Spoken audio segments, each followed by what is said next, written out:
Mukunda jewels లో అక్షయ తృతీయ సందర్భంగా 1 gram gold కొనుగోలుపై 1 గ్రామ్ సిల్వర్ ఉచితం. ఏప్రిల్ 29 నుంచి మే 24 వరకు మాత్రమే. నమస్తే రమ్మగారు. నమస్తే జయ. రమ్మగారు, మే 11వ తారీఖున మదర్స్ డే. అమ్మలకు ఒక రోజు ఏంటి అని అనొద్దు, నలుగురితో మనం కూడాను. నేను అలాగే అంటాను అనుకుంటాను కానీ మరి తప్పట్లేదు కదా. తప్పట్లేదు, అది ఏం అడగాలో కూడా నాకు తెలియట్లేదు. మదర్స్ డే అంతవరకే చెప్పగలుగుతున్నాను. ఆ రోజుని అంటే ఒక్కొక్కరు ఒక్కొక్కలాగా సెలబ్రేట్ చేస్తున్నారు రమ్మగారు. చిన్నపిల్లలు అనుకోండి, ఎంచక్క ఏం చేస్తారు చెప్పిన, మా బుడ్డ చిన్నప్పుడు చిన్న కాగితం మీద హ్యాపీ మదర్స్ డే ఏదో వాళ్ళకి తెలిసిన ఒక డ్రాయింగ్ వేసేసి హ్యాపీ మదర్స్ డే, ఓ బొమ్మ వేయటం, అంతే. ఓ బొమ్మ వేయటం చేయటం అంతవరకే తెలుసు, పిల్లలకి అంతవరకే తెలుసు. కానీ ఏం చేయాలి, పెద్దవాళ్ళు కూడా అంతే చేయ. అమ్మకి ఏదైనా ఒకటి కొనిపెట్టడం, అమ్మకి ఏదైనా గిఫ్ట్ ఇవ్వటము, అక్కడికి వెళ్ళి సర్ప్రైజ్గా ఏమైనా పంపించడము, అమ్మకి నచ్చిన ఫుడ్డు. కాకపోతే ఎవరికి ప్రశ్న రాదు, మా అమ్మకి ఇదే చాలా, అసలు అమ్మకి ఏం కావాలి, అమ్మకి ఏం ఇవ్వాలి మనం అనే ఆలోచన రావట్లేదు. అది రాదు కదా రమ్మగారు. ఒక మదర్ ఏం కోరుకుంటుంది జయ జనరల్గా? ఎవరైనా ఇప్పుడు నువ్వు తల్లివి, నేను తల్లిని, నాకు 2 కొడుకులు ఉన్నాయి, నీకు ఒక కూతురుంది, అంతే కదా. ప్రతి తల్లికి ఏం కావాలని ఉంటుంది? అసలు పిల్లలు మంచిగా ప్రయోజకులయ్యి మంచి పేరు తెచ్చుకోవాలని ఒకటి ఉంటుంది. ఇంకాస్త పెద్ద తల్లులు అయితే, ఇప్పుడు మా అమ్మగారు ఉన్నారనుకోండి, కాసేపు ఆమె పక్కన కూర్చొని నేను మాట్లాడాలి, అదొక్కటే వాళ్ళు కోరుకునేది. అదే సంతోషంగా ఉండాలి పిల్లగా, మేము సంతోషంగా, పిల్లలుగా మేము సంతోషంగా ఉండాలి, కాసేపు ఆవిడతో మాట్లాడాలి, అంతవరకు ఎక్స్పెక్ట్ చేస్తారని నేను అనుకుంటాను రమ్మగారు. అంతే అంతే. తల్లులకి ఏం కోరుకోరేమో పిల్లల దగ్గర నుంచి. 100% తల్లులకి ఏమని ఉంటుందంటే, తమ పిల్లలు ముందు చిన్నప్పుడు ఆరోగ్యంగా ఉండాలి, లడ్డుగా బొద్దుగా ఉండగా చబ్బీగా ఉండాలి, శుభ్రంగా తినేయాలి, బాగా చదివేసుకోవాలి. మనం ఏ చదువు చెప్పిస్తే ఆ చదువు వాళ్ళు చదివేసుకుని ఏమిటో ప్రయోజకులు అయిపోయి ఏదో అయిపోవాలి. అన్నీ అయిపోయినా బట్టి నా మాటే వినాలి, నన్ను వదిలిపెట్టి వెళ్ళకూడదు. నా పిల్లాడు ఎప్పుడు నా కంటి ముందు, పిల్ల మన కంటి ముందే ఉండాలి, మనం చెప్పిన మాట వినాలి, మనం అడిగింది చెయ్యాలి, ప్రతిదానికి అమ్మ అని నా వైపుకే తిరిగి చూడాలి. అమ్మ నువ్వేమంటావు, అమ్మ నువ్వు చెప్పు, అమ్మ నువ్వు ఎలా చెప్తే అలా, నీకేది ఇష్టం నాకు కూడా అదే ఇష్టం, నీకేం కావాలో చెప్ప చేస్తా. ఈ సెంటెన్స్లు అన్నీ ప్రతి తల్లికి కావాలి. వద్దా? మన ఇద్దరం కూడా ఉంటాం అందులో. అన్నిటికీ వాడు ఇండిపెండెంట్గా చేసేస్తే మావాడు చాలా ఇండిపెండెంట్ అని చెప్తూనే లోపల ఆ లోపల వాడు నా వైపు చూసి నాతో అవుననిపించుకోవాలని నాకు ఉంటుంది సహజంగా. అది బై డిఫాల్ట్ కదా రమ్మగారు. బై డిఫాల్టే, ఆటోమేటిక్గా అలా జరిగిపోతుంది అంతే.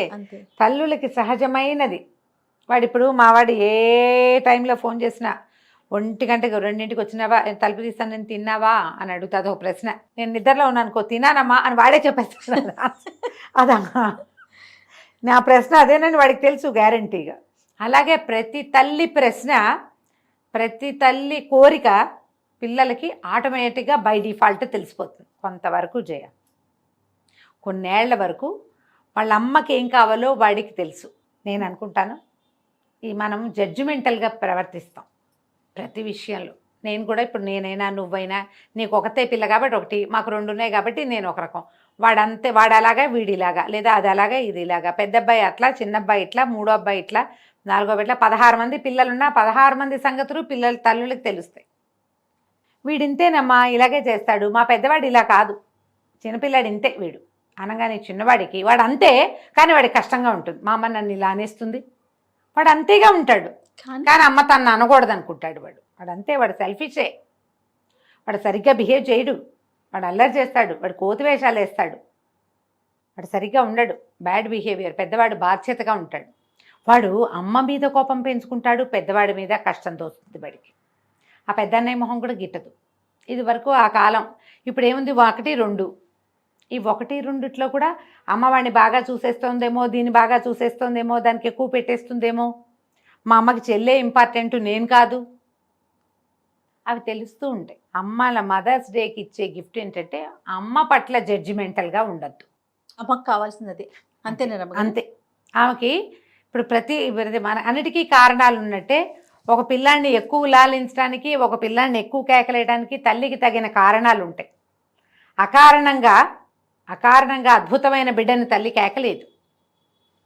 కేకలేయించుకునే గుణం ఉన్నవాడికి కేకలు పడతాయి. తిట్టించుకునే పరిస్థితులు ఉన్నప్పుడే వాడికి తిట్లు పడతాయి. నన్ను తిట్టింది వాడిని తిట్టలేదు అనిపిస్తుంది. వాడిని తిట్టకపోవడానికి అమ్మ జడ్జిమెంట్ ఏదో ఉంటుంది ఆవిడకి కారణం. ఓ పిల్లని బాగా చూడడానికి, ఓ పిల్లని సరిగా అంతంత మాత్రంగా ఎక్కువ పట్టించుకోపోవటానికి వీడు ఇండిపెండెంట్, అందుకని వీడు పట్టించుకోకర్లా, వాడు డిపెండెంట్ పిల్లవాడు, వాడు వేల్పించుకున్నాడు వాళ్ళు. ఓకే, వాడిని ఎక్కువ చూడాల్సి వస్తుంది అంతే కదా. బలహీనమైన బిడ్డని భగవంతుడు కూడా వదిలిపెట్టాడు, తల్లి ఎట్లా వదులుతుంది? అవును. మీరు అమ్మలకి ఇచ్చే పెద్ద గిఫ్ట్ ఏంటంటే ఆమె ప్రవర్తనని జడ్జి చేయొద్దు మీ విషయంలో. ఓకే, ఇది ఒక పాయింట్.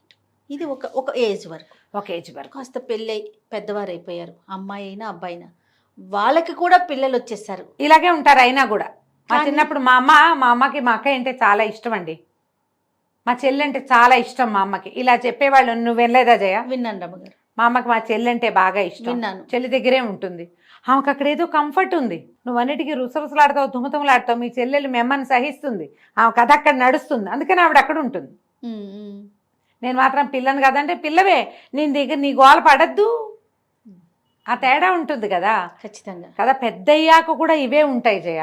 ఓకే, పెద్దయ్యాక కూడా ఉంటాయి. ఇప్పుడు తల్లుల్లో చెడ్డతనం లేకపోతే ఎక్కువ ఓవర్ జడ్జిమెంటలు, ఓవర్ టఫ్, ధూర్తమైన ప్రవర్తన సరిగ్గా లేకపోవటం, పిల్లలతో బాగా లేకపోవటం ఉండొచ్చు, కొంచెం ఉండవని మనం అనలేం. ఆదిశంకర్లు అమ్మవారు ఒక స్తోత్రంలో చెప్తారు, కుపుత్రో జాయేత క్వచిదపి కుమాత నజన అంటారు. కుపుత్రో జాయేత క్వచిదపి కుమాత నభవతి అని. కుపుత్రో జాయేత అంటే చెడ్డ కొడుకులు పుట్టచ్చు, క్వచిదపి ఎక్కడ కూడా కుమాత ఉండదు, చెడ్డ తల్లి ఉండదు. కాలం మారింది, శంకరుల కాలం నాటికి ఇప్పటికీ కాలం మారింది. ఆయన అమ్మవారిని గురించి చెప్పారు.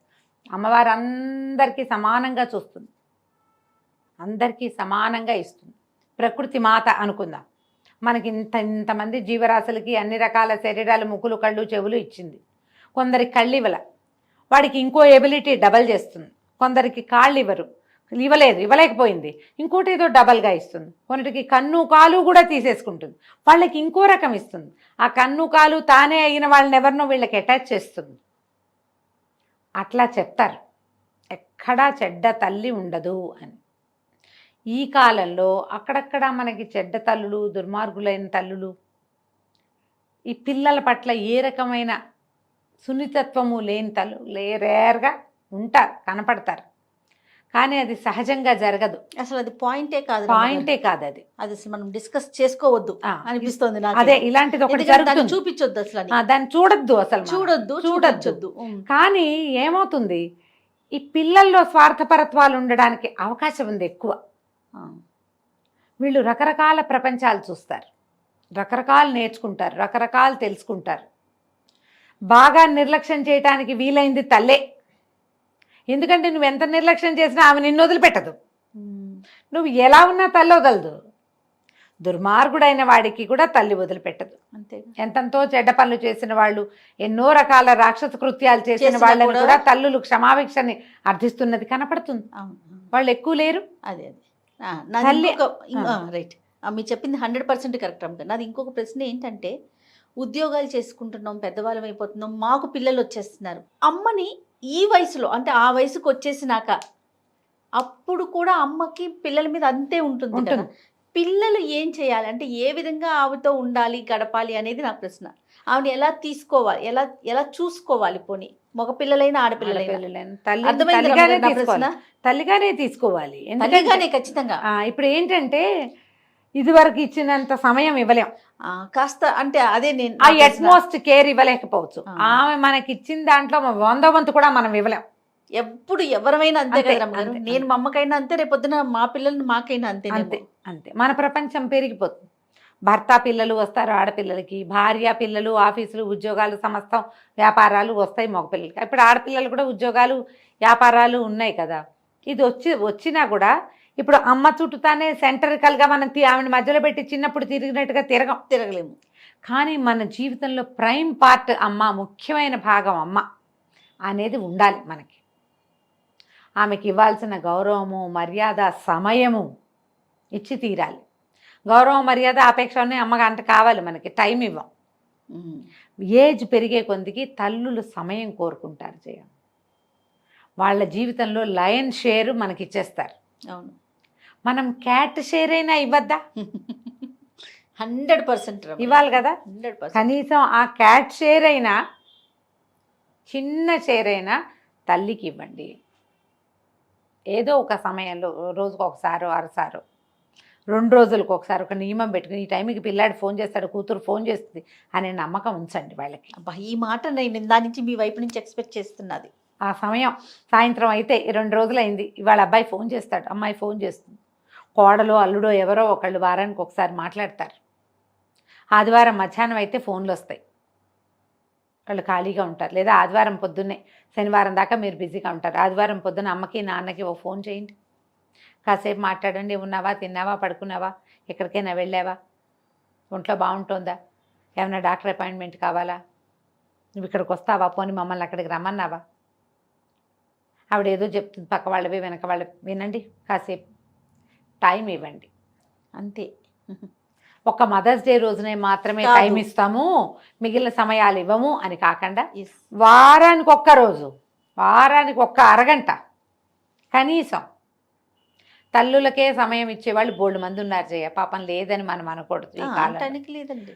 ఇవ్వలేని వాళ్ళందరికీ ఇది ఒక మాట చెప్పాలని అనిపిస్తుంది.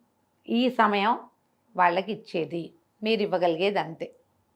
మీరు వాళ్ళ పూర్తి జీవితాన్ని తీసుకున్నారు, అది గుర్తుపెట్టుకోవాలి మనం.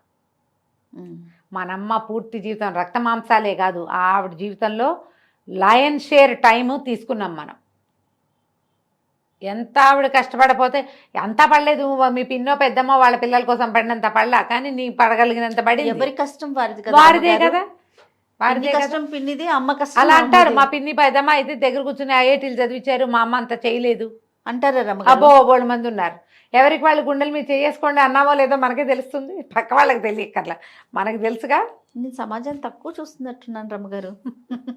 చాలా తక్కువ నీకు చూస్తున్నా. తెలీదు, ఆ. నీకు తెలీదు, నేను చూస్తాను జయ, నాకు అవును. తెలుసు, నేను వింటాను. నాకు అమ్మ గురించి కూడా ఇట్లా మాట్లాడుతున్నారా అని అనిపిస్తోంది. అంటారు. ఉమ్. మా అమ్మ మాకు ఎక్కువ సమయం ఇవ్వలేదు, ఎంతసేపు వాళ్ళ చుట్టాల పక్కాలను చూసుకునేది, మమ్మల్ని బాగా దగ్గర. మా పిన్ని అయితే ఇలా చుట్టాలకి ఇంపార్టెన్స్ ఇవ్వాల, దగ్గర కూర్చోబెట్టుకుని చదివించడం వల్లే వాడు ఏమిటో అయ్యాడు, నేను అవ్వలేదు. ఆవిడ ఆ రకంగా టైం ఇచ్చింది, ఈవిడ ఈ రకంగా టైం ఇచ్చింది. నాకు ఒక అతను చెప్పాడు జయ, నేను విషయం చెప్తా, అతని పేరు నాకు గుర్తుండి ఏదో ప్రసాద్, ఇదే విషయం చెప్పి, నేను బ్లేమ్ చేయదలుచుకోలేదండి, కానీ ఒకటి ప్లస్ అయింది నాకు.